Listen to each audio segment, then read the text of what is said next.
Boa noite, pessoal. Seja muito bem-vindo ao Eu na Indústria, tá? Mais um podcast aqui, quinta-feira, como sempre, trazendo pessoas que trabalham na área de manutenção ou então algumas áreas correlacionadas também, tá?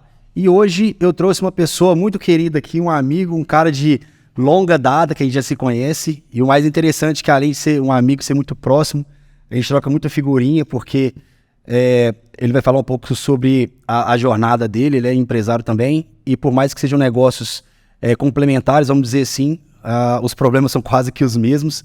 Então é muito bom porque a gente tem alguém que a gente confia, a gente possa, às vezes a gente acha que está com um problema, a gente conhece com outra pessoa e fala assim, talvez o problema não é tão grande assim, na verdade eu não estou passando por isso, né? Então, seja muito bem-vindo, Léo, ao nosso podcast. Valeu, prazer estar aqui hoje. Bora falar de inovação, tecnologia, indústria, manutenção, logística, vamos compartilhar um pouquinho.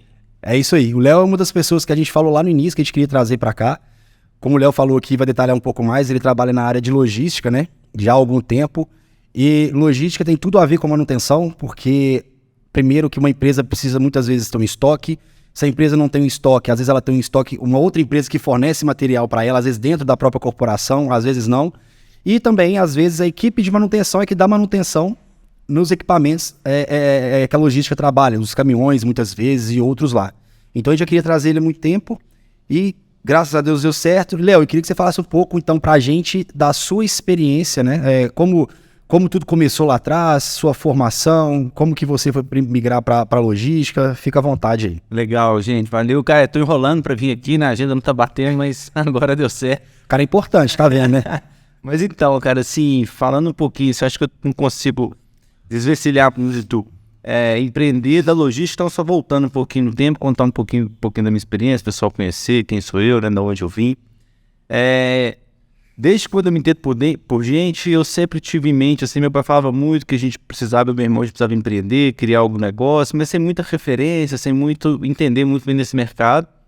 Então eu comecei a trabalhar informalmente, né, na época da escola, faculdade, cheguei a panfletar junto com outro amigo nosso, o Léo, que chama Léo também, a gente panfletou, trabalhei como garçom, e aí eu comecei a entrar na faculdade. E aí quando eu fui entrar na faculdade, eu fiquei na dúvida se eu fazia biologia ou se eu fazia engenharia. Biologia? Essa é nova pra gente. Justamente.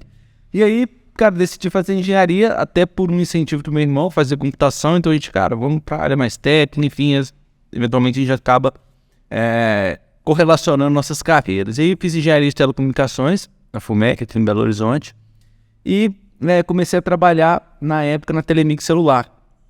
Então já no primeiro, segundo período, eu comecei a fazer um estágio na Telemix Celular, como agente de soluções, entendendo um pouco desse telecomunicações. Na época eu falava muito em fibra ótica, 3G, conectividade. Então comecei a viver muito esse ambiente. Fiquei lá por algum tempo e, em paralelo, eu comecei a abrir uma empresa chamada Grade TI, que tinha como propósito desenvolver algumas soluções para logística, mas focado em estoque, mas com projetos. Então a gente desenvolvia projetos utilizando uma tecnologia de RFID, aquele chip inteligente, né, que hoje a gente conhece muito pelo sem parar, Connect Car, aquele que vai no para-brisa para abrir as cancelas. Então a gente pegava aquela tecnologia e desenvolvia alguns projetos. E aí foi muito interessante porque a gente começou desenvolvendo muito a empresa pensando no produto e pouco no cliente, pouco no mercado, pouco na dor. Então a gente teve algo comum no início da vida empreendedora, né? Exatamente. Eu vou até conectar isso um pouco hoje, como que a gente inverteu o caminho e as coisas mudaram um pouco de perspectiva. E a gente teve todo aquele aprendizado, né? Então, puxando um pouquinho desse assunto de empreendedorismo. Então, na época, não se falava muito em aceleração de empresas. O Vale do Silício nos Estados Unidos estava começando ainda a esquentar os negócios, não tinha chegado esse conceito no Brasil. A gente tinha um conceito muito de incubação, de pré-incubação. Então, a gente participou de um processo que, na época, eu lembro bem, junto na Funsoft, a PUC, que até um outro amigo nosso ajudou a gente a entrar, que é o Vinícius, ajudou a gente a entrar nesse processo. Então, a gente apresentou o nosso projeto, a gente foi aprovado, então a gente passou 6 meses sendo pré-incubados ali, desenvolvendo plano de negócios. E aí que a gente começou a abrir um pouco a mentalidade para entender quais são as principais dores do mercado, sobre de logística, de indústria. E a gente começou a construir um produto. E a gente passou alguns meses, até no início do processo de incubação, então saímos da fase de pré-incubação, fomos para a fase de incubação de fato, a gente teve contato com outras empresas, começamos a desenvolver o negócio. E aí de lá para cá, assim, a gente passou por uma jornada muito intensa, assim, de crescimento, de fusão, de investimento, e hoje eu estou como co-founder de uma empresa chamada Letro Innovation. O que é a Letro Innovation, né? Assim, a Letro Innovation ela traz toda essa carga, né, essa experiência de empreendedorismo, de inovação, de tecnologia, mas com um conceito muito forte de principalmente não só revolucionar, mas democratizar a forma como as empresas elas se relacionam com seus processos logísticos. E a gente, no bate-papo aqui, a gente explora um pouco mais isso, mas a gente entendeu que seria interessante a gente ter um ecossistema de tecnologia, seja produto, aplicativo, software, enfim, a gente precisava ter um portfólio de tecnologia para ajudar as indústrias, as empresas a terem uma melhor organização logística, seja, como você comentou, na armazenagem de produtos, na organização dos estoques, até nas entregas, para que elas pudessem acompanhar o mercado, né? Então nós como consumidores, como clientes, o que a gente tem feito hoje, né? Exigindo cada vez mais uma entrega mais rápida. A gente compra alguma coisa pela internet, a gente quer que ela chegue em 4 horas na nossa casa. Então se o back ali não estiver bem estruturado, a indústria não estiver bem estruturada, os operadores logísticos, toda a cadeia de suprimentos não estiver bem estruturada, dificilmente a gente vai conseguir atender essa demanda do consumidor. Então, e a gente criou a Letro, e ela tem, a gente tem alguns produtos dentro do nosso portfólio. O principal deles é um sistema, um software de gestão de armazenagem e movimentação de produtos. É uma plataforma que, inclusive, tem muita correlação com toda a parte de manutenção, então é legal que tem muito esse vínculo. E hoje a gente está nesse nosso propósito mesmo de realmente levar essa solução para o mercado, ajudar as empresas a saírem, né, daquele que a gente fala muito, da empresa muito habituada a maioria das empresas, principalmente que a gente fala de pequenas e médias, a fazer uma gestão no papel, na caneta, no Excel, e aí elas se transformarem digitalmente, né? Então isso passa, obviamente, pelos processos logísticos, mas a gente vê muita indústria, muita empresa ainda fazendo plano de manutenção ali, de uma forma bem analógica. No papel, requisição. Eu lembro de eu fazer requisição no papel, que você tinha que ir lá colocar, e depois o cara do almoxarifado saía correndo atrás do pessoal para poder saber a letra dele, o que ele escreveu de material, o que ele queria, especificação correta do que foi ali. Isso acontece, mas eu estava até em São Paulo há 2 semanas atrás, estava visitando um cliente nosso, cliente grande mesmo, até cliente com a empresa aberta em bolsa, assim, eu não vou citar o nome, mas eu fiquei até surpreso, porque eu fui na indústria e o plano de manutenção era exatamente assim, como você falou. Então, muito embora a gente tenha falando de pequenas e médias empresas, a gente vê muita empresa grande aí, empresa que se propõe a ter um excelente serviço, ainda passando por esse tipo de situação de ter um controle, seja de estoque ou de manutenção no papel e na caneta. E a gente sabe que o que gera depois disso, né, os problemas e a falta de visibilidade e os impactos que isso gera nas empresas. Agora, falando... porque assim, fazer um paralelo com a manutenção, porque eu acho que talvez seja interessante também, porque são dores parecidas. Na manutenção, muitas vezes, não existe um processo... Às vezes a empresa tem até um RP, por exemplo, mas o módulo de manutenção, às vezes, ele não existe, a empresa não comprou, porque, como você falou, empresa do tamanho, como você disse, às vezes pequena e média, ou até, às vezes, empresa familiar, é muito visível isso, porque o pessoal está muito focado em produzir para vender, e não pensa muitas vezes em áreas estratégicas, e por isso não há um investimento, por exemplo, na questão do software de manutenção, que é o que acontece muitas vezes. Aí vai passando um momento, ou entra um gestor novo, com uma experiência de uma empresa, de um processo um pouco diferente, e acaba vendendo ideia, ou então o que acontece muitas vezes é a empresa ter uma necessidade de produzir mais, os equipamentos abrem o bico porque não consegue. Acaba que, por exemplo, se a empresa trabalha no turno, você faz hora extra, o cara vai final de semana, só que muitas vezes você não vê aquilo ali, você não tem um controle de ponto direito e tal, então acaba que você faz. Colocou em 2, cara, já não consegue. Então pra gente é bem claro essa visibilidade. Há um outro ponto, né? Uma questão também, existe uma crença para determinados setores. Então, por exemplo, existe uma crença do setor civil, e cara, no setor civil a gente não controla desse jeito. Você controla numa aviação, porque na aviação já existe intrínseco neles essa necessidade de fazer. Cara, na questão da logística na sua área, você enxerga algo parecido com relação a isso de empresa que às vezes é familiar, que está focada talvez no core business dela ali, que não seja movimentação de estoque, ou então às vezes você vê uma necessidade de cultural mesmo, de não tão importância para isso. Como que você leva isso para a prática hoje? Cara, total, assim, a gente vê muito paradigma dessas empresas, principalmente pequenas e médias, e tem uma avenida muito grande, né? Porque se a gente for olhar hoje no Brasil, pouco mais de 44 mil empresas faturam mais de 30 milhões por ano. Então, e esse número cresce 0,2, 0,3 ano a ano, isso é muito pouco. Então tem uma avenida muito grande de pequenas e médias empresas melhorarem seus processos para serem mais produtivas e serem mais rentáveis ali no final do período ali. Então, isso passa por uma gestão mais eficiente, por uma transformação digital, ou seja, um controle de manutenção, mas realmente tem muito esse paradigma, principalmente quando a gente fala de pequena e média empresa ou empresa familiar. A gente esbarra muito com isso. Então a gente tem uma etapa que a gente precisa até, de certa forma, evangelizar e conscientizar o cliente ali, ou a empresa, ou a indústria, de que ela tem uma determinada dor, um determinado problema. Muitas vezes ela nem sabe que ela tem o problema ali. Então, assim, eu tenho um estoque aqui, mas tem como eu deixar um nível mais otimizado do meu estoque? Tem como eu reduzir um custo aqui dentro? Tem como eu aumentar minha produtividade? Tem como eu entregar mais rápido para o meu cliente? Quanto que isso vai me gerar de aumento de faturamento? Então, às vezes, ele nem sabe que tem essa possibilidade e a gente acaba mostrando isso para ele. E aí depois, assim, o software, né, a tecnologia, ela basicamente é o meio, né? Ele precisa basicamente ter a consciência e saber que existem soluções no mercado que vão, de alguma forma, ajudar ele a resolver aquele problema. E tem mais um outro ponto, né, que quando a gente fala sobre o ponto de vista de software, né, tem aquele mercado tradicional, né, de aquelas empresas dinossauros, né, que tem aqueles RPs dinossauros da década de 90, anos 2000, que muitas vezes tem tecnologias já antigas, tem um modelo de negócio tradicional, com licença de uso caríssima, com mensalidades caríssimas. Então, quando a gente faz uma primeira abordagem em determinados clientes, ele já tem aquele paradigma, não quero mexer com isso é muito pesado, é difícil de implantar, é difícil de usar, é caro.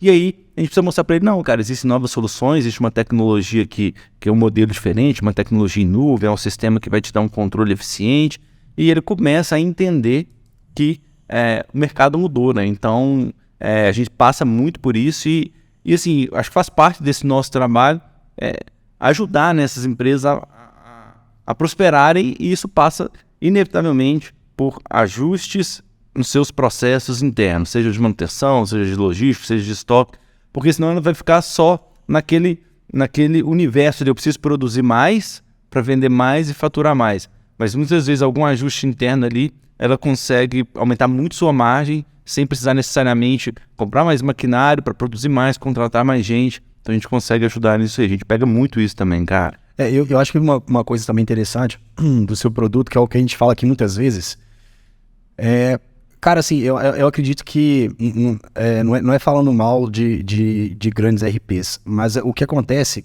muitas ferramentas são robustas, tem muitas funcionalidades, mas é porque, às vezes, o mercado era tão pequeno e que, às vezes, as pessoas não se preocupavam tanto em desenvolver, que é o que você falou, que é uma coisa que, na verdade, no mundo tecnológico hoje, que é focar na usabilidade do cliente e não necessariamente naquilo que... Cara, antigamente era assim, né? Você corria atrás de uma empresa para você poder comprar, não tinha questão do sucesso do cliente. Na verdade, você corria atrás da empresa para você comprar um determinado produto e, cara, às vezes você tinha que implorar pro cara, porque eram tipo 2 produtos que você tinha que conversar com eles, então, na verdade, a demanda era puxada muito mais dessa forma do que provavelmente o cara chegar lá e querer garantir que você fosse utilizar o sistema. Então, o que a gente fala aqui hoje muito em relação a isso, porque foram sistemas que muitas vezes eles foram criados, obviamente, por pessoas de TI, mas pessoas que entendem da regra de programação, não necessariamente da regra de... Isso é verdade. E que a gente fala do nosso aqui. Às vezes o pessoal fala assim, às vezes a gente recebe um feedback aqui dos nossos clientes, que eles falam assim, cara, a vontade do seu sistema, porque eu consigo verificar que foi um cara de manutenção que desenvolveu o sistema. Isso faz toda a diferença. E eu acredito que com vocês deve ser a mesma coisa, né? Vocês pegaram a experiência de alguém que está no chão de fábrica e subiu, e não ao contrário. Que talvez possa ser até um aprendizado, era um gancho que eu queria puxar também com uma coisa que você falou lá atrás, que é que quando vocês começaram a desenvolver a primeira empresa de vocês, focando no produto e não na necessidade do cliente. E hoje mudou totalmente esse foco. Totalmente, assim, tá pegando do primeiro produto, cara, a gente foi construindo, foi pro mercado, putz, cara, encaixou 20%, 10%, não era aquilo que o mercado esperava, não era daquela forma que o cliente trabalhava.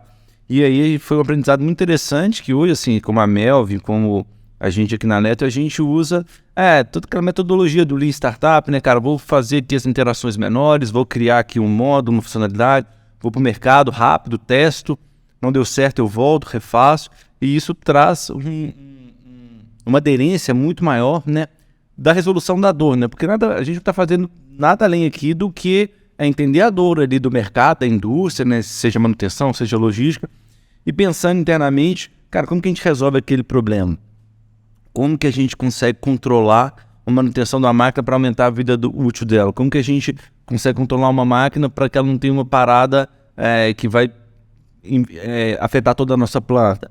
Então é isso. E aí a gente vem para dentro de casa e aí cria-se uma solução, uma funcionalidade, vai, testa, validou, isso fez sentido. Então, só o fato da gente inverter, né, a mentalidade, isso já dá uma nova cara para o produto. E aí, com outras formas também, né, quando a gente fala de UX, né, de usabilidade, experiência do cliente, como que eu faço a jornada do cliente dentro da tecnologia ser mais suave, né? Como que eu consigo fazer com que ele tenha uma boa experiência ali no uso da plataforma, como que eu gero mais adoção, né? Porque se a gente for parar para pensar friamente, poxa, tem uma empresa lá que o cara trabalhou a vida inteira no papel. Então, o que vai fazer o cara sentar no computador ou pegar um aplicativo e começar a fazer os controles, apontamentos, consultar? Então tem uma mudança cultural e se a usabilidade não ajudar nisso, cara, a probabilidade dele não aderir ou de ter uma baixa adoção e aí gerar o churn, que é uma das causas maiores de churn, é a baixa adoção do produto, e até a implantação alongada também é uma das maiores causas de churn. Então isso tudo está muito correlacionado com a usabilidade mesmo, né? O jeito de se usar o software. E uma vez ele sendo construído por pessoas que têm a mentalidade do negócio, então no caso do Zezamel, que conhece de manutenção de forma profunda, são especialistas, nós jogar isso para o sistema fica muito fácil, né? Assim, do usuário pegar e falar assim, cara, putz, é muito simples usar isso aqui e me gera o resultado que eu estou esperando. Então isso faz toda a diferença, na minha visão. Só falar com o pessoal aqui, porque às vezes o pessoal não sabe, mas o termo churn significa a taxa de saída, né? De cancelamento, que às vezes a empresa tem, que não vai utilizar o seu sistema, ela cancela e sai. E é uma coisa que a gente tem que medir, né? Porque hoje os softwares, eles ficaram mais baratos comparado a alguns anos atrás. Mas, então assim, por mais que exista uma barreira para empresas mudar de sistema, ela é menor. Então a gente precisa trabalhar, na verdade, o sucesso do cliente hoje para que, na verdade, não haja o churn, que é essa saída, que é uma métrica que nós aqui do mundo de startup a gente mede. Cara, você falou um outro negócio aqui que eu achei interessante, é o seguinte. Porque a gente está falando, por exemplo, como empreendedores, como empresários aqui que tem uma empresas e tal. Só que eu vejo, cara, muito isso na área, dentro da empresa também, sabe? Porque, por exemplo, no caso da manutenção? No caso da manutenção, o cara pensa em consertar máquina, o cara não pensa que a empresa precisa produzir muitas vezes. Então a discussão que eu já tive várias vezes com o pessoal cara, aquela máquina ali não faz preventiva, cara, tem que fazer. Mas às vezes o cara não olha o seguinte, poxa, mas a máquina trabalhou menos, vamos prolongar um pouco mais. Ou será que a gente de alguma maneira não consegue produzir uma semana a mais sem fazer preventivo, porque a gente precisa entregar um pedido, e entregando esse pedido é o que realmente vai trazer receita para dentro da empresa. Então eu vejo que, fazendo uma analogia, dentro da parte de manutenção, caberia-se muito essa análise de, cara, o que eu entrego no final das contas? Eu entrego a manutenção na máquina, que é o que vale mais, ou a disponibilidade da máquina? Que pra gente é a disponibilidade da máquina, a máquina está pronta para produzir, e não a manutenção. Você vê hoje que na área de logística, talvez tenha isso, e talvez envolvido, por exemplo, eu vou dizer, posso estar errado, mas às vezes pode ser que seja entre, por exemplo, comprador e almoxarifado. O cara do almoxarifado que é cobrado às vezes pela produção, que o produto não está lá, mas o comprador que tem um processo todo burocrático e ele não quer saber se o produto está lá, não. Ele quer saber das 3 cotações que tem que fazer, da negociação de 5% às vezes que vai bater a meta de PNR dele. Você vê muito isso? Demais, cara, porque muitas vezes acaba a pessoa, ela fica mais conectada no processo do que no resultado. Então, isso que você falou, isso para mim é muito nítido, assim, cara, poxa, existe um abismo, né, se a gente for falar assim, entre disponibilidade de máquina para produzir e gerar receita e de manutenção. muito embora sejam coisas correlacionadas, mas se você tem uma visão de que, cara, a manutenção, o software, ele é o meio, e a tecnologia é o meio para que eu consiga gerar o resultado no final, isso impulsiona cada vez mais essa visão de que eu preciso ter isso. Porque se eu não tiver, eu vou ficar, muitas vezes, conectado no processo. Eu vou ficar conectado ali na burocracia, olhando só para o meu setor ou para a minha área, sem ter essa visão que eu falo assim, vamos sobrevoar de drone aqui para eu entender tudo. Então isso aqui que eu estou executando, na verdade, é uma etapa dentre uma cadeia toda. Então, estou executando uma manutenção na máquina, estou cumprindo um plano de manutenção, tem uma ferramenta que me ajuda a otimizar isso, legal. Mas é importante eu saber que o que vai gerar isso, qual que é o resultado desse meu trabalho. Basicamente, é uma máquina disponível a todo momento, vai produzir mais, vai gerar mais receita, e aí tudo tende a prosperar. Isso acontece também na logística. Então, assim, cara, o controle de estoque, eu sempre falo assim, cara, o nosso software, nossa tecnologia, eu não entrego o controle de estoque, cara. Eu não entrego o controle de estoque, muito embora ela faça o controle de estoque. O que eu entrego para os meus clientes é justamente o fim, né? Eu falo assim, cara, você vai ter o seu produto certo, na hora certa, disponível para o seu cliente na hora que ele comprar. É isso que você precisa. Ninguém quer entrar no seu e-commerce, no seu marketplace, clicar lá e receber uma mensagem. Produto indisponível. Probabilidade. Ou furado, né? Exatamente. Você vende lá e o cara acha que... Cara, manutenção... Muitas vezes acontece as empresas com a gente lá, que o cara vai lá... Às vezes o pessoal tem que fazer inventariado uma vez por ano, muitas vezes, porque os caras não confiam no estoque dele, que o cara vai dar baixa lá quando vai ver, mas eu requisito ter material. Poxa, quando vai dar algum material não tá lá no estoque. Cara, e hoje assim, cara, só no Brasil as empresas, quando desse tipo de problema, falando especificamente de logística, elas perdem mais de 9 bilhões de dólares todo ano. 9 bi? 9 bi de dólares por conta dessa ineficiência logística, seja um controle de estoque mal feito, um produto indisponível ou uma má distribuição desses produtos, sob o ponto de vista de localização mesmo. Então, puxa, se eu pudesse redistribuir melhor meus produtos em operadores logísticos ou em dark stores, que são basicamente estoques descentralizados, será que eu não teria mais eficiência e um frete menor?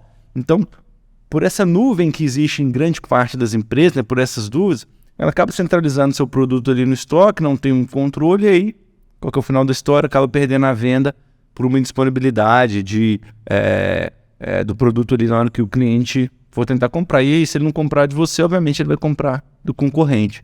Então, eu volto a dizer, né, eu acho que essa transformação digital nas empresas, seja para logística, seja para manutenção, eu acho que ela é um caminho sem volta. Assim, eu não vejo mais uma empresa, seja ela pequena ou média, igual a gente está falando, sem isso. Porque se elas não se adaptarem a isso, se não transformarem digitalmente, não digitalizarem seus processos, a tendência é que elas vão perdendo cada vez mais espaço dentro do mercado. Acho que não tem muito como ser diferente disso, não. Recentemente eu fui fazer uma visita numa empresa que eu trabalhei, que inclusive foi para poder apresentar o Melvin. Até mandei foto para você lá, a gente estava conversando na hora, né? Pessoal, onde que eu tô aqui? E cara, foi legal porque ontem eu conversei nesse dia eu conversei com o pessoal da inovação de lá. Ontem eu estava na FIENG aqui, conversei com a pessoa que é responsável por conectar as startups com as empresas. E uma discussão que a gente teve foi porque, por mais que algumas empresas tenham criado sobre setores de inovação, que nada mais né? São pessoas responsáveis por identificar uma determinada demanda dentro da empresa, e ela vai fora do mercado em centros de inovação. Às vezes a empresa cria algum desafio, né, específico para aquela área, ou então às vezes ela já pega alguma solução já pré-pronta para trazer, fazer uma POC e aí muitas vezes desenvolver isso, né? Uhum.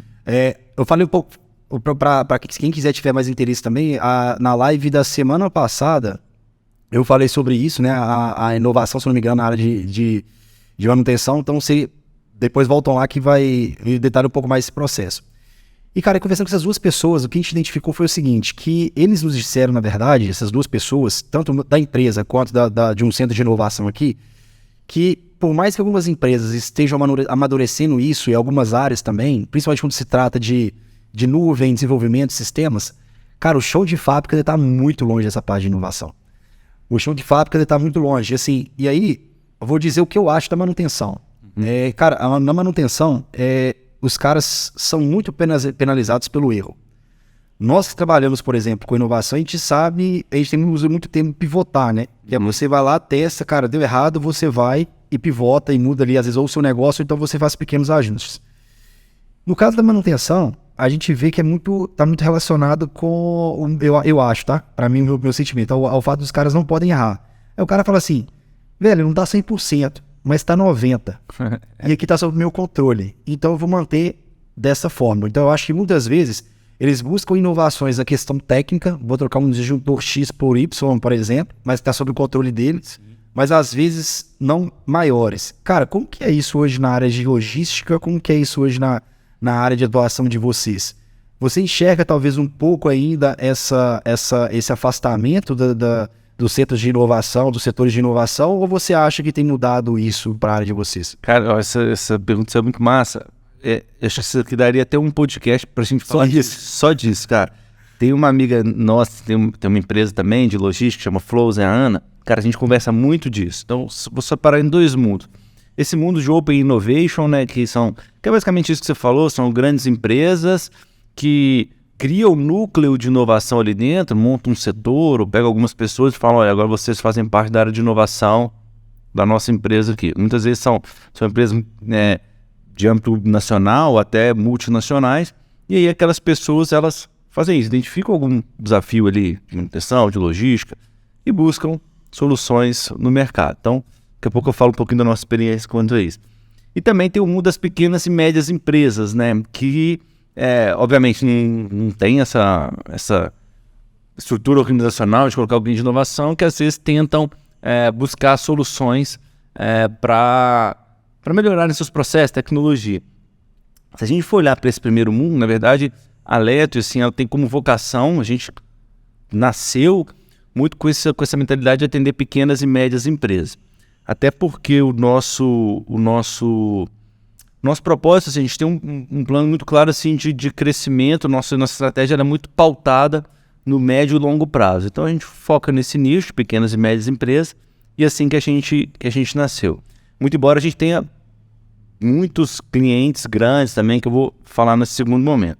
Mas se a gente for olhar para esse mundo, né, de pequenas e médias empresas, ele tem uma avenida muito grande para se conectar com tecnologia, para inovar. Então, se a gente for olhar, veja bem, a gente tem no Brasil hoje 70% dos empregos hoje, 70 e poucos por cento dos empregos hoje CLT são gerados por pequenas e médias empresas. Só que pouco mais de 28%, 27%, 28% do PIB são movimentados por essas empresas. Então, mais da metade dos empregos são pequenas e médias empresas e quase um quarto do PIB é gerado por elas. Então, tem uma avenida de crescimento muito grande para essas empresas se desenvolverem.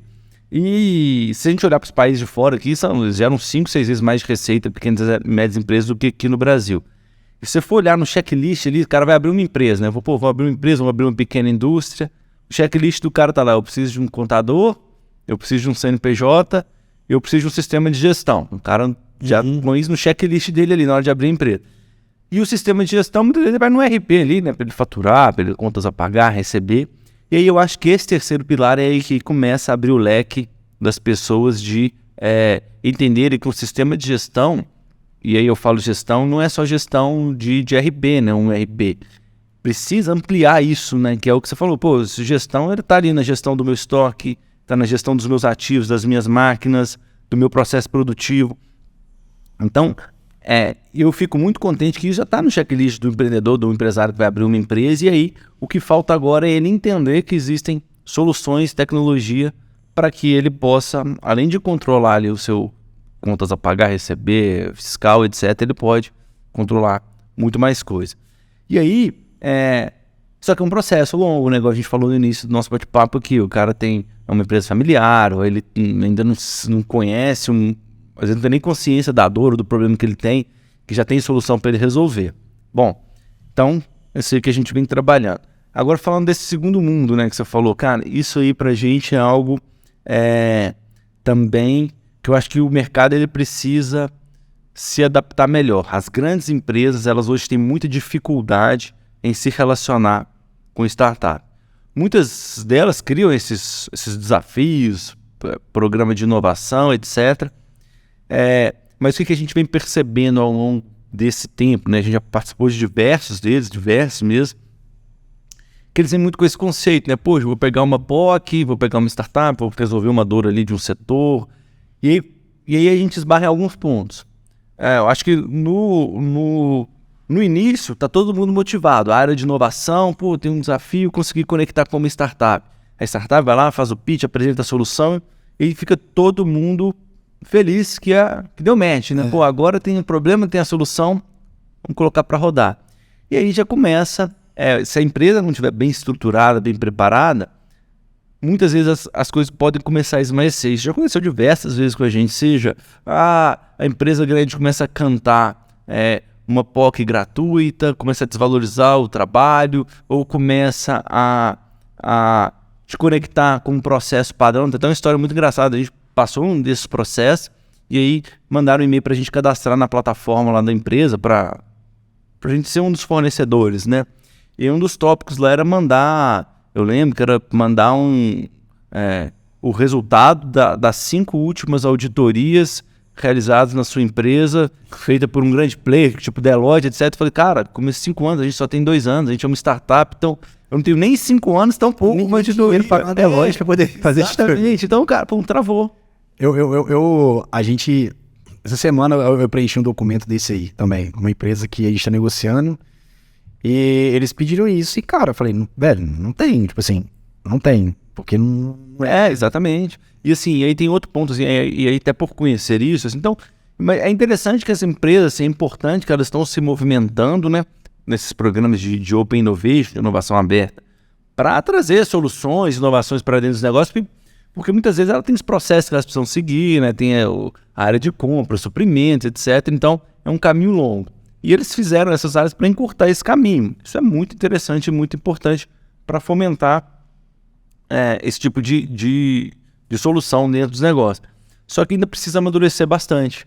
Isso precisa eles precisam fazer uma interlocução melhor para realmente dar viabilidade, né, nos projetos, seja financeira, seja de time, seja de processo, mas eu acho que é interessante, mas está muito incipiente, na minha visão ainda, sabe? Você fala um negócio aqui que me veio na minha cabeça, uma lembrança, que eu lembro que uma vez a empresa que a gente trabalhava pegou um empréstimo pelo Finame, se eu não me engano, e aí comprou uma máquina canadense, que a gente descobriu de última hora que ia comprar a máquina.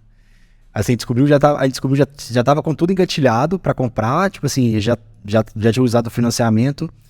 E aí a gente falou assim, cara, que bom que é a canadense, porém, cara, veio com enrolamento errado do motor. A fábrica trabalhava com 440 e veio 380. Então você imagina, o dono da empresa veio fazer o comissionamento da máquina, nós vimos que tirar o motor e mandar rebobinar um motor novo por causa disso. Ou seja, falta de comunicação. Que acontece muito assim com a área da manutenção, eu vejo. Um exemplo. Por que eu tô falando isso? Porque eu já vi pessoas de inovação falando da dificuldade de conversar com o cara da manutenção. Eu acho que tem essa questão também, assim, do cara do medo de errar, que é muito penalizado por isso, que é uma cultura nossa. Só que, cara, assim, eu acho que o chão de fábrica, pelo menos o nosso, cara, tem que ter um jeito de conversar com o cara do chão de fábrica. Exatamente. Tipo assim, não é... às vezes não é chegar impondo, você tem que ter um jeito para conversar com a pessoa. Às vezes é uma pessoa que já tem uma idade mais avançada, de uma outra experiência. Por exemplo, uma outra geração, né? Eu trabalhei com pessoas, cara, que, tipo assim, eles eram da época do regime militar. Então, assim, se eu, como novo, entrar numa empresa, se eu não adequasse, cara, aí assim, pouco importa a minha ideologia, o que eu acho, se eu tiver alguma coisa contra, por exemplo, a militar, sabe? Mas se eu tô num ambiente de trabalho, eu tenho que arrumar um jeito, tem um amigo que sempre fala no ouvido que os caras ouvem. E aí, o que eu vejo muitas vezes na questão da inovação, trazem muitas pessoas da área de... Algumas pessoas que já tiveram algum tipo de convivência, pessoas que às vezes falam 5 línguas, pessoas que já fizeram imersão em Israel, Vale do Silício e tal. Mas talvez, você acha que talvez esteja faltando um approach de alguém, de ser a conexão do cara da inovação, ser alguém técnico daquele segmento, que é o cara que tem a cabeça aberta para entender que ele precisa fazer algo diferente para poder evoluir, mas o cara também tem o background dele de, cara, eu sei como eu converso com esse cara para poder aprovar. Porque, ao mesmo tempo, se você chega, por exemplo, na área de logística, cara, eu vou implementar, vou fazer uma transformação digital aqui. Cara, se o cara não se sentir envolvido no projeto, se o cara não entender a importância daquilo ali, e você não conversar com ele de uma maneira que ele vai entender, velho, já vai morrer o projeto. Já vai morrer. E outra, assim, e ele, mais que isso, ele entender que a inserção de uma tecnologia não vai tampouco substituir o trabalho dele, ou vai prejudicar o trabalho dele, mas vai facilitar o trabalho dele, né? Então, assim, eu até me lembro de uma dessas nossas experiências, assim, conversando com um gestor de logística, ele estava compartilhando, cara, que para mim tá complicado, porque eu fico todo dia depois do horário contando estoque, eu fico conferindo a carga, eu fico pegando produtos que foram estornados para eles devolverem, produtos que foram enviados errados. Então, cara, minha vida tá uma loucura, eu tô com um filho novo. Eu falei assim, cara, transformar você digitalmente, colocar uma tecnologia, vai fazer uma coisa na sua vida, vai fazer você dormir melhor e passar mais tempo com sua família. Então, o que eu quis mostrar para ele? Cara, que a tecnologia ela vem para facilitar. Então, nesse momento ele abriu a cabeça e falou assim, cara, então acho que faz sentido. Mas eu acho que esse tipo de interlocução que você falou, ela é muito importante para mostrar para o cara assim, olha, você está aqui no chão de fábrica, você está fazendo uma manutenção, você está fazendo uma gestão de um processo logístico, de estoque, mas entenda que existem ferramentas que vão te proporcionar um trabalho melhor, uma experiência melhor no seu dia a dia aqui. E só que quando uma área de inovação não tem esse fit, né, não tem essa sinergia, fica esse gap. E aí tem outro gap que eu vejo bastante, que a gente já passou por ele várias vezes, que eu sempre reforço, que quebramos esse gap e aí o projeto evoluiu. E aí muitas vezes, como é que começa um projeto desse, né? A maioria das vezes começa com uma POC, né? Uma prova de conceito. Pô, vamos colocar ali por um período, de uma forma que seja rápida de visualizar os resultados. Então a gente empacota aquilo ali, a solução, para rodar 15 dias, 20 dias, para a gente medir os resultados. Só que às vezes nem todo mundo está sabendo que vai ser daquela forma. Então, assim, eu sempre falo, para uma POC dar certo, a primeira coisa é todo mundo saber que é uma POC. Porque senão vai aparecer o cara de TI querendo integrar com o RP, vai aparecer o cara de logística falando que tem que fazer dentro do processo que não sei o quê, então inviabilizou ali, matou no ninho. Então, se todos estiverem alinhados, se essa comunicação chegar de forma clara e todo mundo estiver na mesma página, a probabilidade de dar certo ela é enorme.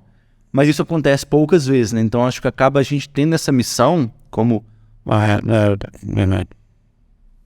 player ali que catalisa essa transformação digital. Acho que a gente acaba tendo essa missão de fato evangelizar e colocar todo mundo na mesma mesa e encurtar esses elos. Mas é um puta desafio, cara. Assim, entra muito questão de cultura, de tempo de trabalho, de quebra de paradigmas. Eu acho que é todo um contexto, mas que a gente tem que estar trabalhando em cima disso. Agora, vamos pensar, por exemplo, né, vocês como uma empresa, uma startup que vende soluções diferentes para a área de logística, existem formas de você conseguir clientes, né? Então, você pode, por exemplo, através de um centro de inovação, às vezes o centro de inovação pode procurar, existem inbound, outbound, enfim, outras possibilidades. Mas agora, eu acredito também que em alguns momentos, talvez a própria empresa, aquele funcionário, ele acha vocês e busca a solução de vocês no mercado. Normalmente, como que você vê o perfil dessa pessoa? É uma pessoa um pouco mais incomodada, uma pessoa um pouco mais visionária? Por que eu estou dizendo isso? Porque na live que eu falei sobre inovação, eu provoquei o próprio galera da manutenção, falando assim, cara, você tem que sair um pouco da área sua ali, que seja, por exemplo, eu vou ler uma newsletter diferente, eu vou seguir um canal no YouTube, um canal e tal. No caso do pessoal da logística hoje, como que eles têm saído ali do estoque deles, da warehouse lá, para poder encontrar vocês, por exemplo, e soluções inovadoras para a logística? Eu acho que, assim, tem muito perfil daquela pessoa que ela começa a trabalhar na empresa, ela começa a questionar muita coisa com ela mesma, mas por que isso é feito assim? Por que esse controle é feito assim? E isso gera uma motivação nela de buscar alguma solução no mercado para fazer um processo melhor. Então isso parte muito do perfil da pessoa. Mas especificamente no nosso mercado de logística, aconteceu um movimento que até, de alguma forma, facilitou essa movimentação das empresas. Então, historicamente, como é que funcionavam as empresas de logística, né? ou era uma transportadora, ou era um operador logístico, ou era uma indústria. E ela é física, né? Analógica, é um galpão, é um caminhão, é um centro de distribuição, então é um mundo físico. E assim vieram por muitos anos. E o que aconteceu no mercado? Vieram empresas de tecnologia, vieram logtechs, veio o Mercado Livre, veio a Rappi, veio a Log, vieram diversas logtechs que nada mais são do que empresas de tecnologia que fazem logística. Então, o que o Mercado Livre tem? Ele tem algoritmo, ele tem uma plataforma, ele tem um sistema para automatizar a logística. E aí, para ele ir para o mundo físico, é muito mais tranquilo, porque ele já tem a tecnologia e basicamente ele faz uma locação de um galpão, de um caminhão e coloca a sua tecnologia ali. E esse movimento de logtech ir para o mundo físico fomentou com que essas empresas tradicionais do mundo físico buscassem tecnologia. E aí esse caminho ele é mais desafiador, porque eu tenho ali uma transportadora com uma frota de 50 caminhões, um galpão, e como que eu coloco tecnologia ali dentro? Como é que eu me transformo digitalmente? Então esse movimento de mercado mexeu com esses players, fazendo com que eles fossem buscar essas soluções e aí acabando encontrando a gente fazendo eles melhorarem seus processos, incorporarem tecnologia em empresas de 20, 30, 40 anos que não tinha nada ali praticamente. E concorrendo com o Mercado Livre. O cara prometia um prazo de entrega de 8 dias e veio o Mercado Livre falando que entrega em 4 horas. Aí tinha uma necessidade dos caras. Cara, deixa eu entender por que ele consegue. Exatamente. Isso porque da maneira que eu faço que hoje eu não consigo fazer. Exatamente. E o que ele tem? Quando foi ver, o que é o Mercado Livre? Como é que o Mercado Livre nasceu? Como é que a Amazon nasceu? Cara, uma plataforma, tecnologia, sistema, algoritmo, inteligência artificial. E aí, na hora de entender a melhor distribuição de produto, é muito mais tranquilo do que um cara tá ali sentado com uma prancheta e agora, o que eu faço? E aí ele teve que buscar tecnologia. Então esse movimento de mercado impulsionou essas empresas a se movimentarem. Então a gente vai em eventos de tecnologia para logística hoje, a gente vê diversas empresas tradicionais sem saber como, a gente brinca muito, né? Como é que eu vou entrar nesse game? Como é que eu vou entrar nesse jogo? Cara, qual que é o primeiro passo que eu dou? Então teve uma transportadora grande que me chamou e falou, Léo, cara, eu tô aqui, nós estamos espremendo, perdendo espaço. Onde eu entregava, eu era referência aqui no Brasil. E agora, cara, o que eu faço? Sem saber dar o próximo passo. Então, que é esse incômodo, mas eu acho que, se eu tiver que intitular, eu acho que esse movimento de mercado foi soberano para fazer essas empresas se movimentarem. Porque ninguém hoje consegue manter uma transportadora falando que vai entregar um produto em uma semana. Cara, você vai perder espaço para um outro que está entregando em 4 horas, dia, same-day, né, que a gente fala, no mesmo dia. E, assim, eu acredito que eu já sei qual que é a resposta, assim, mas é porque é uma coisa eu acho que provoca muito o pessoal do outro lado a pensar também. Acredito que no momento da pandemia acelerou um pouco mais esse processo seu também, né? Porque, cara, as pessoas estiveram mais em casa, as pessoas pararam de gastar, por exemplo, com boteco, igual aqui em BH, começaram a comprar mais as coisas. Bicho, nem em casa, Mercado Livre tinha em casa 4 vezes no dia. Bicho, minha esposa é sócia dessas empresas. Eu falei assim, ela tem que comprar a ação dessas empresas aí, porque pra mim você é comprando de casa.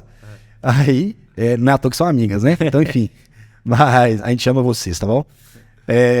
Mas assim, acaba que acredito eu que acelerou, mas para algumas empresas já digitais, elas é mais fácil, porque é mais fácil de escalar o processo deles, né? Então, só brevemente falando de escalar, pessoal, basicamente escalar é quando você não é diretamente proporcional o seu custo para aumentar a operação e o retorno que você vai ter. Às vezes, com um pequeno gasto que você vai ter, por exemplo, o seu ganho vai ser exponencial numa curva aqui, né? Vai ser muito grande.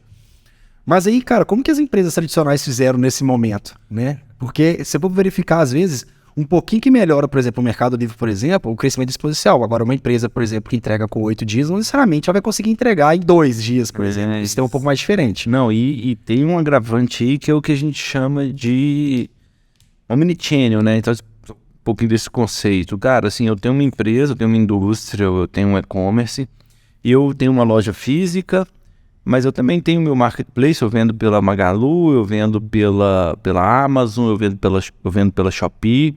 Então, eu tenho todas essas frentes de venda, né? Todos esses meus canais para entregar meu produto para o cliente.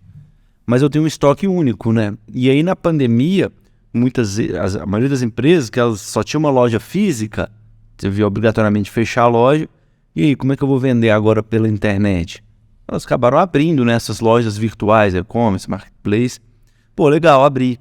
E agora como é que eu controlo meu estoque? Putz, eu tenho aqui 50 copos desses, tá anunciado em todos esses sites. Aí vendi um por aqui, como é que eu conecto tudo? E aí, foi a corrida atrás de soluções. Cara, eu nunca tinha parado pra pensar nisso. Quando você tem várias... Quando é omnichannel, né? Às vezes o estoque é o mesmo, mas você tem várias fontes diferentes, plataformas diferentes. E aí um cara coloca num carrinho aquele produto, mas aí não executa a compra. E você tem um cara comprando no cartão de crédito aqui esse mesmo produto, você só tem no estoque. Como é que você gerencia isso tudo? Cara, você vai deixar de entregar para um que já pagou, mas um fez a compra previamente, reservou aquele produto.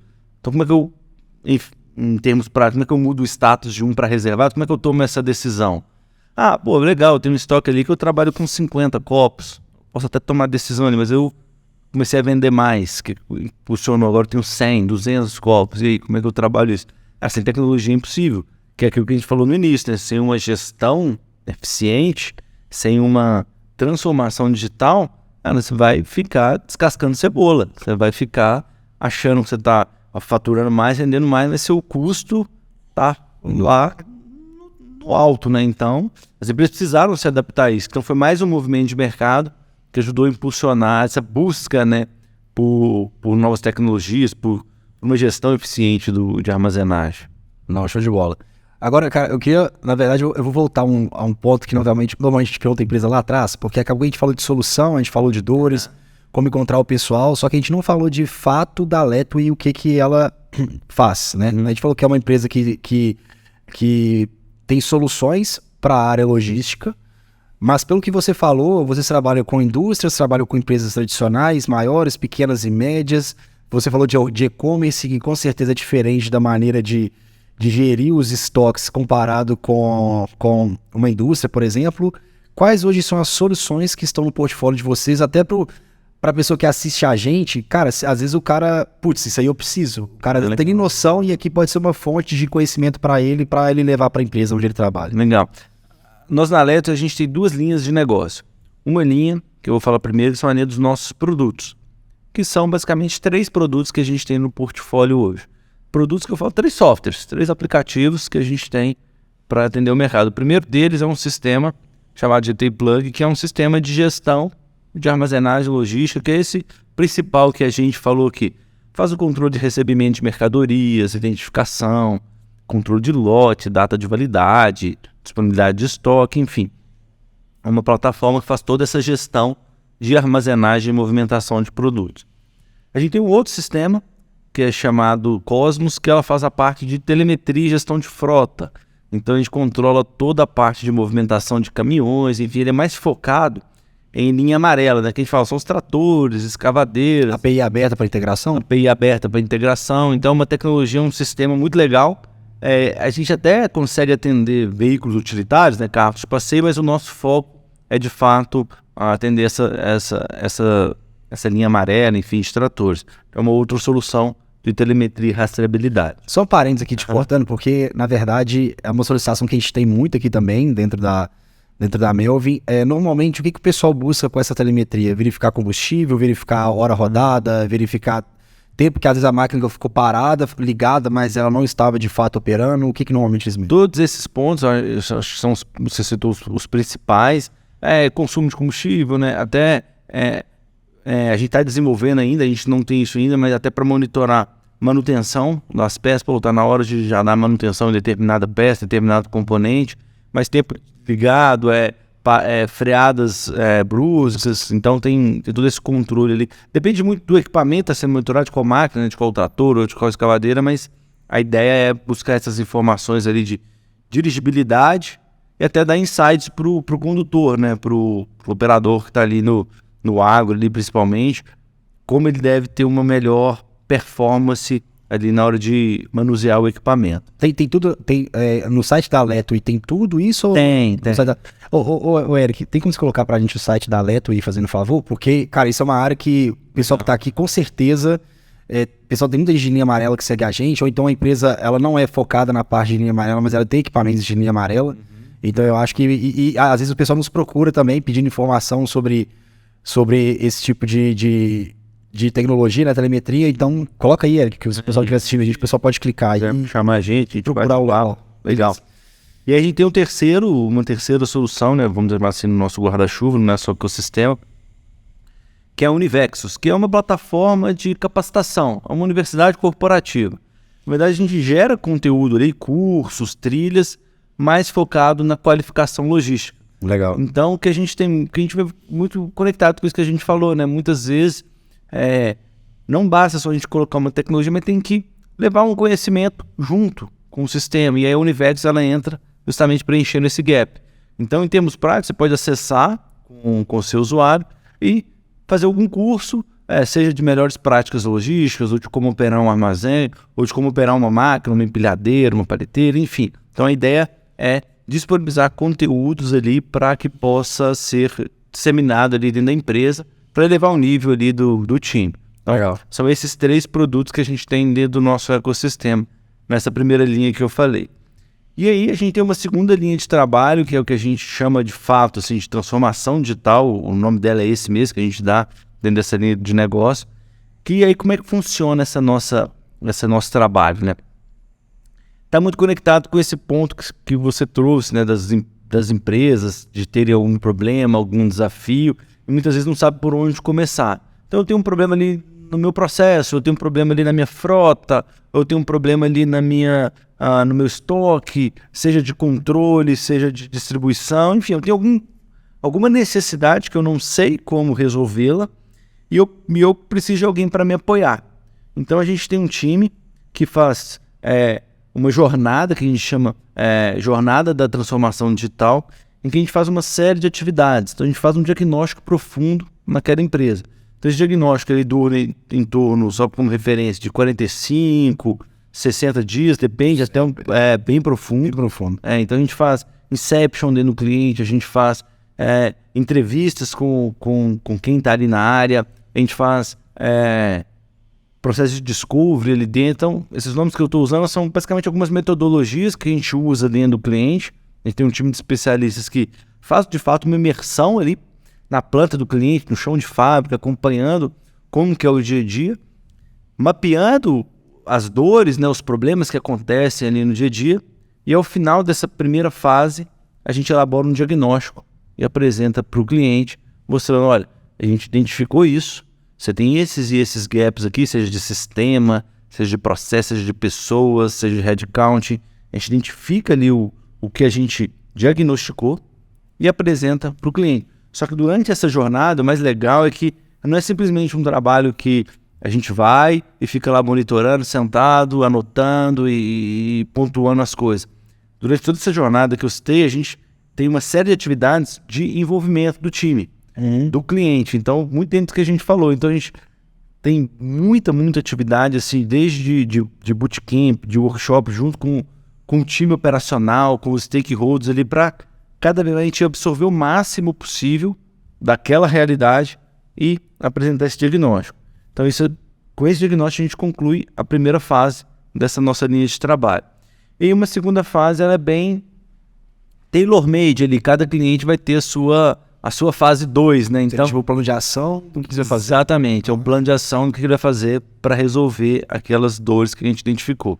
E esse plano de ação ele pode ser diverso. Pode ser desde co-criar uma solução, uma tecnologia, um aplicativo, um sistema para resolver um problema, e a gente consegue apoiar nessa co-criação, o nosso time desenvolve mesmo ali, ou conectar aquela empresa com outra startup que resolve aquela dor, ou ajuste de processo, aí vai depender muito de caso a caso, mas aí já é mais um mão na massa mesmo, já é uma execução, um plano de ação para resolver aqueles gaps que a gente identificou na primeira fase.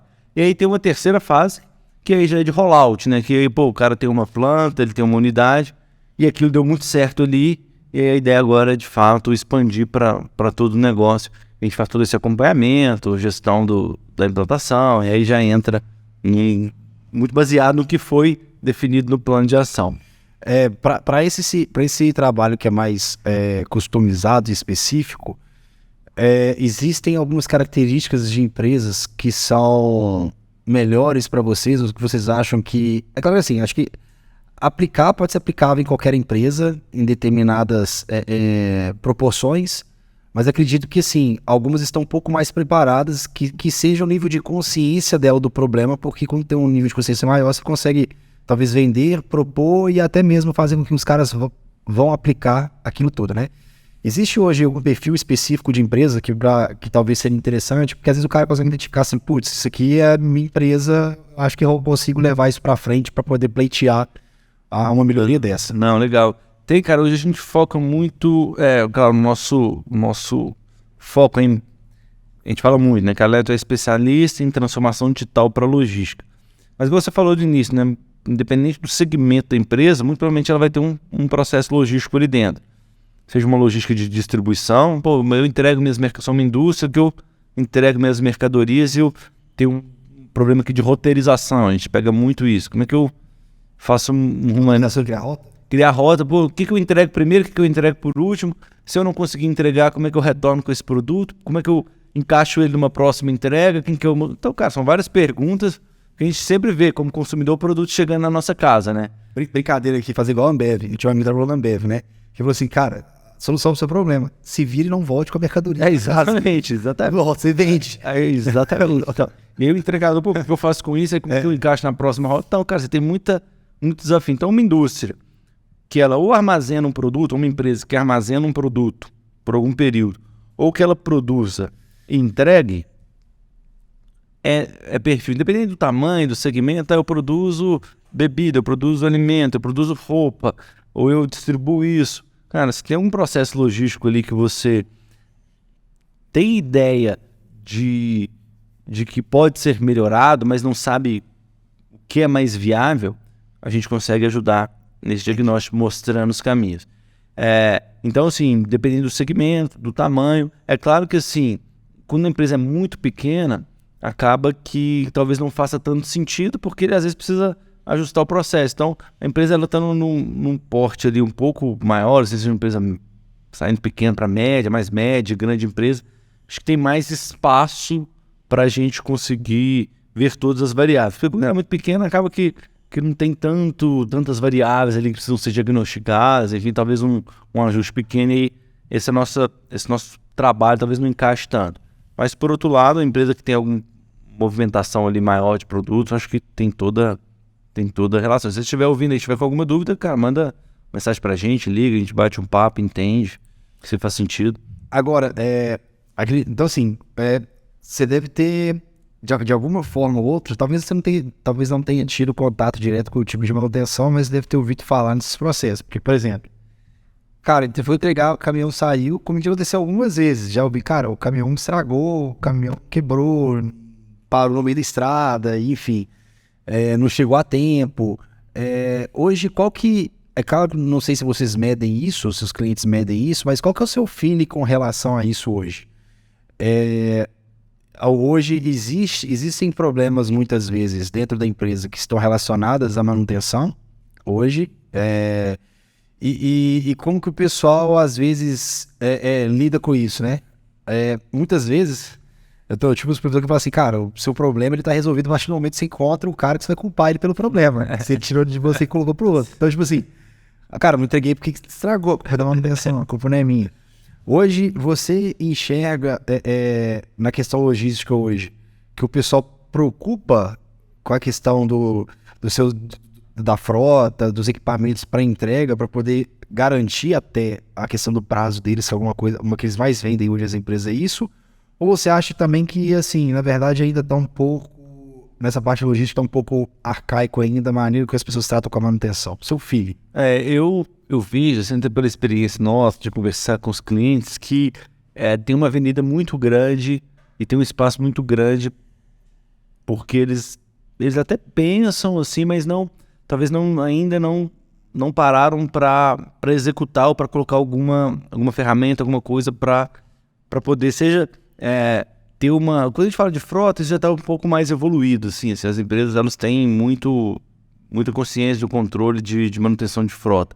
Mas quando a gente fala de equipamento, e na loja a gente pega desde sorter, né, que são aquelas esteiras que vão passando nas caixas, etc. Até a própria indústria que está usando o maquinário para fabricar, que reflete diretamente na indústria, eu vejo que elas têm muita preocupação, assim, pô, isso não pode parar, senão vai afetar a minha entrega ali, ou porque a gente chama muitas empresas de estudo de expedição, né? Pô, a área de expedição ali vai ficar sem o produto, enfim.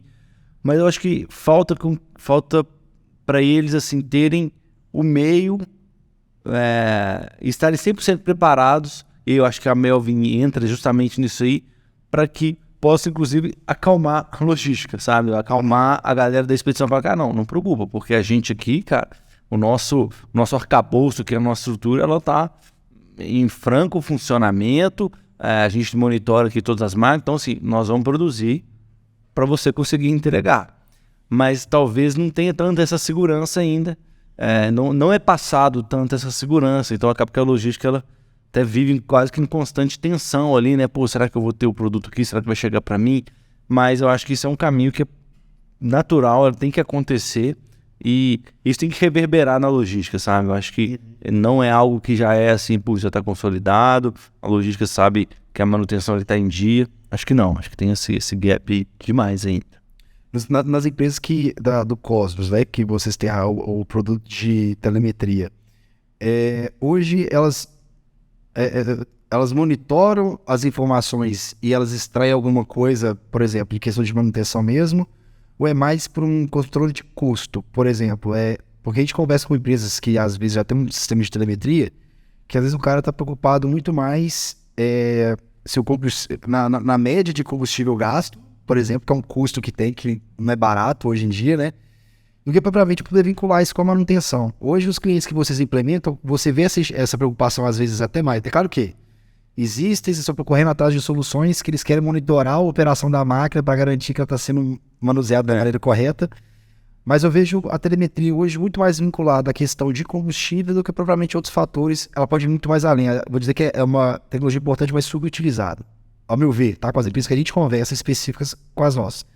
Você enxerga isso mesmo hoje, que a tendência é mais essa, porque hoje está doendo no bolso naquele momento, ou eu tô enganado? Não, eu enxergo dessa mesma forma, assim, eu acho que o grande, que norteia muito a pessoa, uma empresa, quando ela procurar uma solução dessa, é majoritariamente isso, cara, como é que eu controlo meu combustível, como é que eu corto custo, e uma segunda camada, talvez, cara, como que eu aumento o tempo de vida útil do meu equipamento, do meu trator, enfim, baseado em uma manutenção preditiva, uma previsão de falha, tempo de disponibilidade dele ali, isso acaba numa segunda camada quando entra. Mas se você for pegar assim, uma das primeiras coisas que a gente escuta, cara, eu vou reduzir combustível, eu vou conseguir fazer com que o operador ali ele destrua menos o equipamento, é muito mais focado ali no micro do que muito conectado com o que a gente falou no início, cara, assim, como é que a solução dele é um meio para fazer com que a empresa fature mais ou cresça mais. E aí nessa mentalidade, quando a gente fala de telemetria, ela está muito atrelada ali para reduzir o custo pontual ali no final do mês, não numa janela maior, que poderia dar um tempo mais de útil maior, uma manutenção. Mas a gente está construindo novos dashboards, novos módulos, justamente para dar essa visão para o nosso cliente, sabe? Cara, beleza, você tem a operação ali, isso é importante. Mas olha isso aqui também, olha esse gráfico aqui, olha essa projeção, olha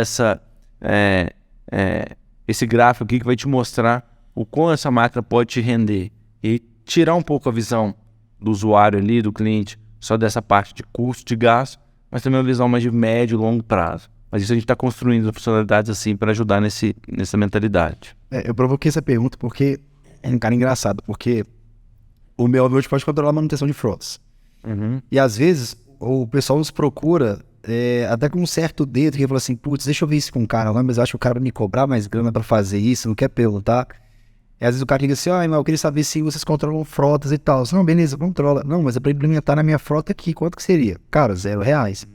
Mas como assim? Cara, sua frota é um ativo, faz parte dentro da empresa. Se o seu plano já tá ali dentro da quantidade de ativos propostos e usuários também, cara, você vai ter custo zero com relação a isso, você pode implementar. Que às vezes a gente fala, às vezes, de níveis de empresa hierarquicamente, né? Por exemplo, às vezes não tem uma conversa top-down, às vezes o setor de compras que, às vezes vai estar do lado, mas às vezes um gerente, por exemplo, está sabendo que vai comprar a máquina, mas não comunica com o cara da execução. Mas às vezes, quando a gente vai olhar também lateralmente, às vezes existe um certo gap também, porque a logística está comprando uma solução que é extraordinária para fazer esse controle para baixo de custo, mas muitas vezes não está comunicando com o outro cara do lado dela. Eu já tenho esse interesse aí. A gente consegue, qual que eu acho interessante disso? Primeira coisa que assim, é uma solução que pode ser dividida por mais setores, então várias pessoas podem utilizar, coisa você consegue vender de uma maneira mais fácil, e aí independente de ser um Melvin ou outro sistema, você vai integrar aquilo ali e vai ser muito mais barato. E como você vai utilizar um CAPEX muitas vezes, cara, você consegue até, ou se for sendo de custo, dependendo da empresa, você consegue dividir aquele custo.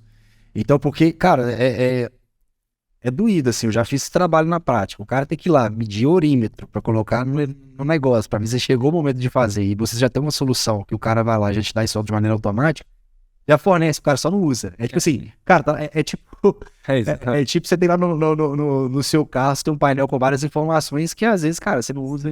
Você negligencia ali e passa reto, né? Exatamente, né? Exatamente. Mas é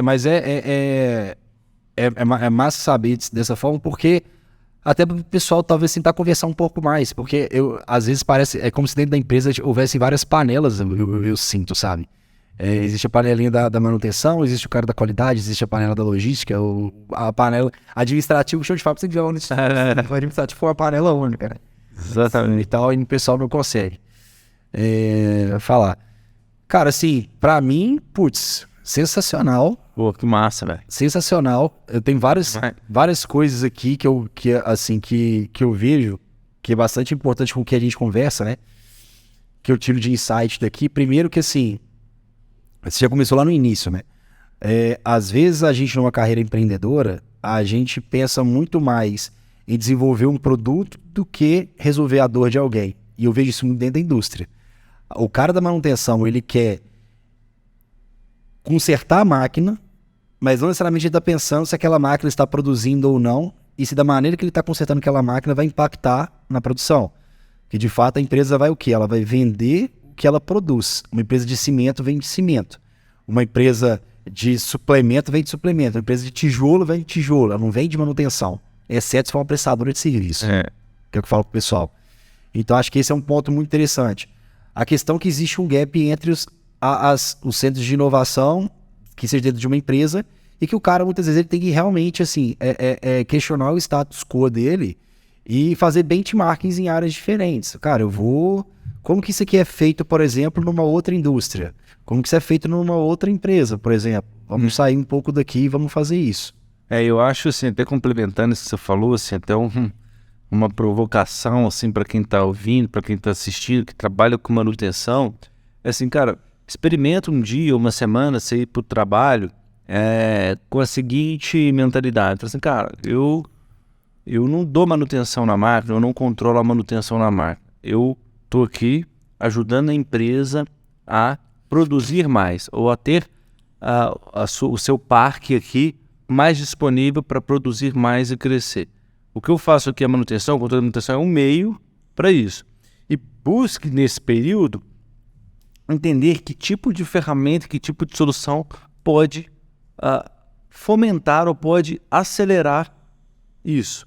E aí, se posicione junto com seus colegas, com o seu supervisor, com o seu gerente, com essa mentalidade.